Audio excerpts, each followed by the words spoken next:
안녕하세요. 6월 11일 목요일 새벽 예배를 하나님께 올려드립니다. 기도하십니다. 예수님 감사합니다. 오늘도 새로운 날을 우리에게 선물로 허락하신 주님, 말씀 붙잡고 영과 혼과 육체 가운데 적용하며 하나님의 말씀이 영생임을 깨달아 그 생명 주시는 말씀으로 인하여 살아나게 하시고 견뎌내게 하시며 승리할 수 있도록 은혜를 베풀어 주시옵소서. 함께 하시길 소망하며 예수님의 이름으로 기도했습니다. 아멘. 우리 찬양 예찬송가 410장, 새찬송가 310장, 하나님의 은혜로 있을 데 없는 자 찬양합니다.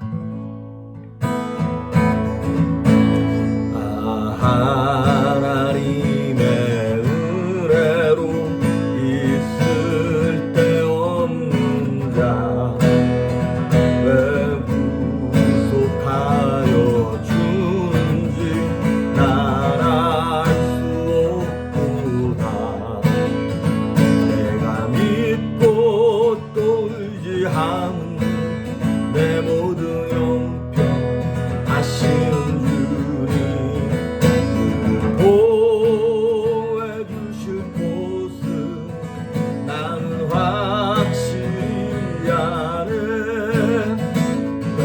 내게 굳센 믿음과 복음 주셔서 내 마음이 항상 평안한지 난 알 수 없구나. 내가 믿고 또 의지하는 내 모든 형편 아시는 주님 보호해 주실 곳은 나는 확실히 아네. 왜 내게 성령 주셔서 내 마음 감동해 주 예수 믿게 하는지 난 알 수 없구나. 내가 믿고 또 의지하는 내 모든 형편 아시는 주님 보호해 주실 곳은 나는 확실히 아네. 주 언제 강림하실지 곧 밤에 온낮에 또 주님 만나 그곳도 알아 없구나. 내가 믿고 또 의지하는 내 모든 형편 아시는 주님 보호해 주실 곳은 나는 확실히 아네. 아멘. 오늘 우리에게 주시는 말씀은 다니엘서 4장입니다. 4장 28절에서 37절에 있는 말씀까지, 다니엘서 4장 28절에서 37절까지 제가 봉독해 올립니다. 이 모든 일이 다 나 느부갓네살 왕에게 임하였느니라. 12달이 지난 후에 내가 바벨론 왕궁 지붕에서 거닐세 나 왕이 말하여 이르되 이 큰 바벨론은 내가 능력과 권세로 건설하여 나의 도성으로 삼고 이것으로 내 위엄의 영광을 나타낸 것이 아니냐 하였더니, 이 말이 아직도 나 왕의 입에 있을 때에 하늘에서 소리가 내려 이르되 느부갓네살 왕아, 네게 말하노니 나라의 왕위가 내게서 떠났느니라. 네가 사람에게서 쫓겨나서 들짐승과 함께 살면서 소처럼 풀을 먹을 것이요, 이와 같이 7대를 지내서 지극히 높으신 네가 사람의 나라를 다스리시며 자기의 뜻대로 그것을 누구에게든지 주시는 줄을 알기까지 이르리라 하더라.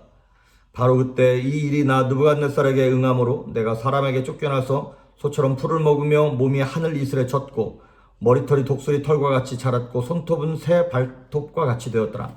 그 기한이 참에 나 느부갓네살이 하늘을 우러러 보았더니 내 총명이 다시 내게로 돌아온지라.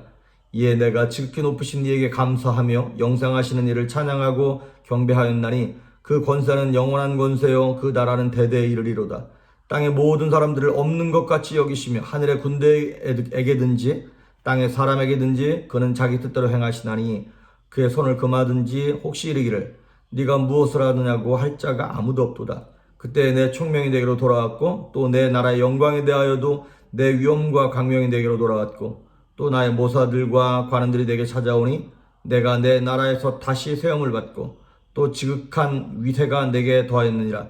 그러므로 지금 나 느부갓네살은 하늘의 왕을 찬양하며 칭송하며 경배하노니 그의 일이 다 진실하고 그의 행하심이 의로우심으로 교만하게 행하는 자를 그가 능히 낮추심이라. 아멘. 자, 우리 어제 내드린 숙제 이사야서 53장 5절 그가 찔림은 우리의 허물을 이해하며 그가 상함은 우리의 죄악을 인함이라. 그가 징계를 받음으로 우리가 평화를 누리고 채찍에 맞음으로 우리가 나음을 입었도다. 오늘은 그 이사야서 53장 6절 다음 절 우리는 다 양 같아서 그릇 행하여 다 각기 제 길로 갔거늘 여호와께도 우리 무리의 죄악을 그에게 담당시키셨도다. 자, 이제 느부갓네살 왕이 꿈을 꾸고 그것에 대해서 해석을 다니엘이 했습니다. 그러고 난 다음에 29절에 보면 12달이 지난 후에 1년이 지나고 난 다음에 이 왕이 바벨론 왕궁 위에서 이렇게 느긋하게 거닐다가 30절에 보니까 이렇게 얘기하는 거예요. 나 왕이 말하여 이르되 이 큰 바벨론은 내가 능력과 권세로 건설하여 나의 도성으로 삼고 이것으로 내 위엄의 영광을 나타낸 것이 아니냐. 왕궁 위에서 그러니까 여기 왕궁이 아마도 우리가 전 세계 7가지 불가사의 이런 거에 나오는 바벨론의 공중정원 그 엄청난 왕궁과 자기가 일으켰던 도시, 성 이런 것들을 보면서 너무나 이렇게 뭐랄까요 뿌듯하고 자랑스럽고 역시 난 정말 대단해 이런 느낌이었겠죠. 그 왕궁 위를 거닐고 있었어요. 그런데 이게 왕궁 위를 거니는 게 참 위험한 거더라고요. 사무엘하 11장에도 보면 다윗도 나가는 전쟁마다 이기고 행하는 모든 것들이 다 하나님의 도우심으로 잘 되고 그랬을 때 더 이상 자기가 전쟁에 나갈 필요가 없어졌어요. 그러니까 아침 늦게 일어나가지고 느긋하게 왕궁 위를 거닐다가 밧세바를 발견하고 거기서 실수하고 넘어지게 되죠. 이 둘 다 공통점이 뭡니까?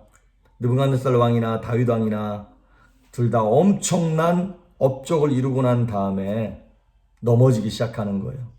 그래서 저와 여러분도 사실은 은혜 받고 난 다음이 정말로 중요합니다. 은혜 받고 난 다음에 교만해지고요. 사업 대박 나고 난 다음에 넘어지기 쉽고 승진하고 난 다음에 교회 부흥되고 난 다음에 자녀가 좋은 대학 들어가고 난 다음에 그 다음에 이게 정말 위험한 거더라고요. 보니까 비록 이 느부갓네살 왕은 사실 다윗 왕 같은 경우에는 자기가 막 뭐랄까요 교만하게 행하고 난 다음에 우리아를 죽이고 밧세바를 범하는 남에게 피해를 준 경우잖아요. 그런데 느부갓네살 왕은 사실 남에게 피해를 준 건 없죠. 솔직히 말하면. 그런데 남에게 피해 주는 행동이 아님에도 불구하고 하나님은 그 마음에 있는 교만을 그냥 지나치지 않으셨어요.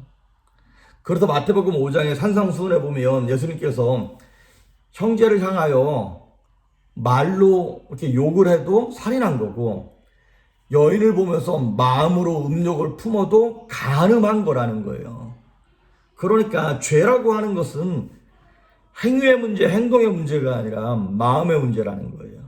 내 생각의 문제고 마음의 문제. 여기서 컨트롤이 안 되면 이미 범죄한 거라는 것이죠.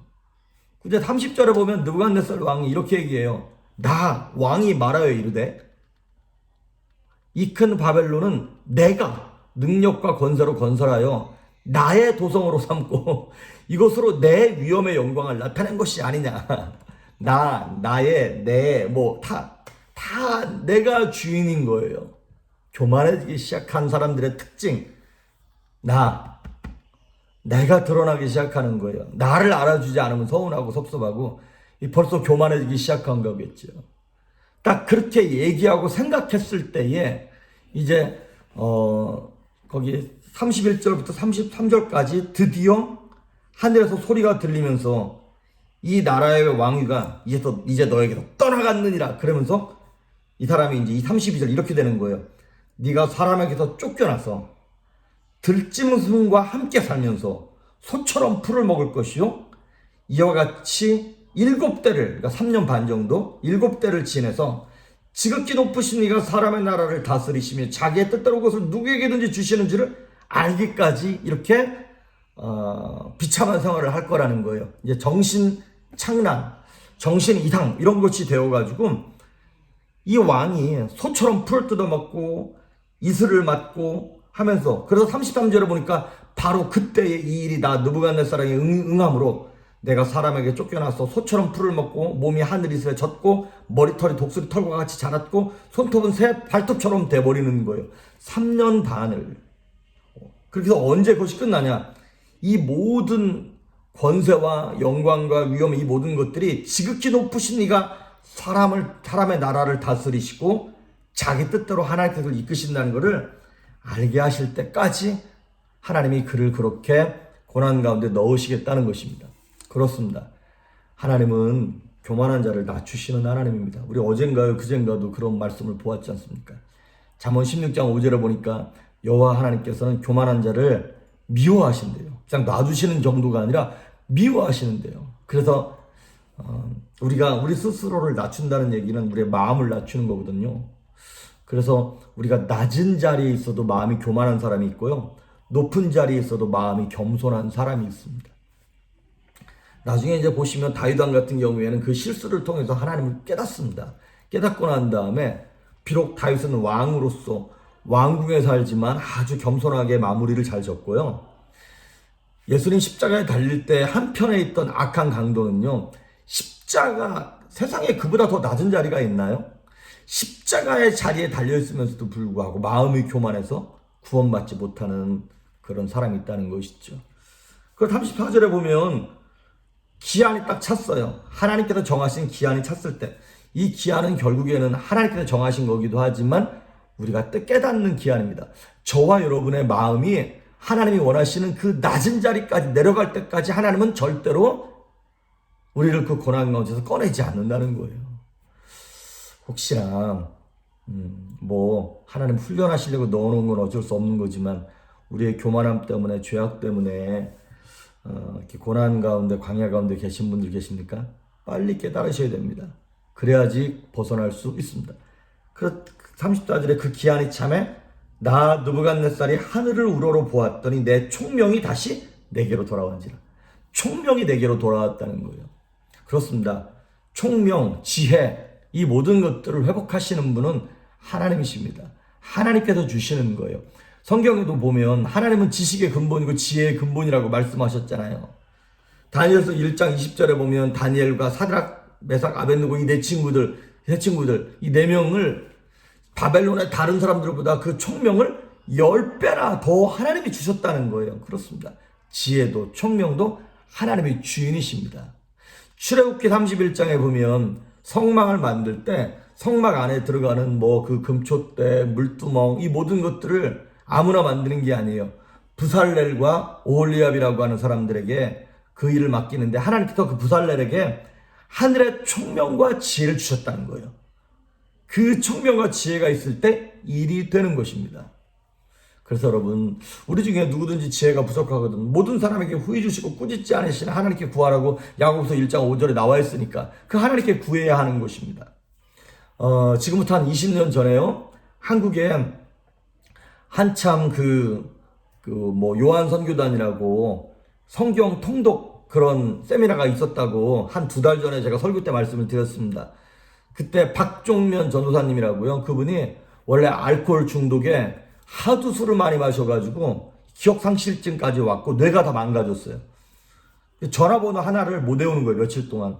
그리고 군대에 가서도 술 먹고 자기 상사를 두들겨 패서 불명예 제대하셨던 분이죠. 근데 그렇게 인생이 망가졌던 분이 예수님 만나고 난 다음에 성경을 암송을 하는데 요한복음 3장 16절 하나를 외우는데 일주일이 넘게 걸리더라는 거예요.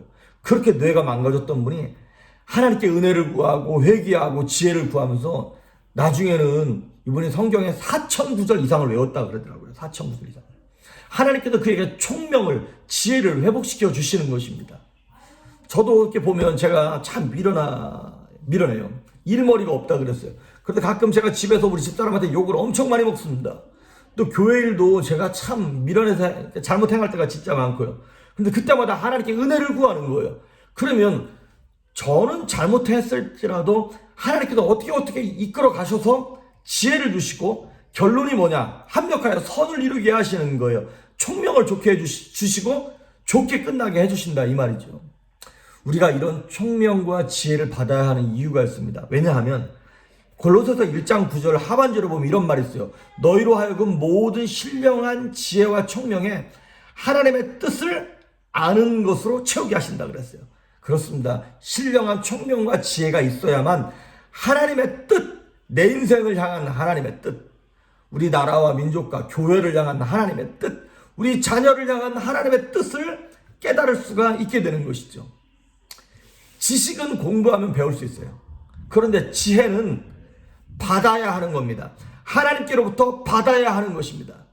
지식이 아무리 많이 있어도 하나님께서 지혜를 주셔야 그 지식을 사용할 수 있습니다.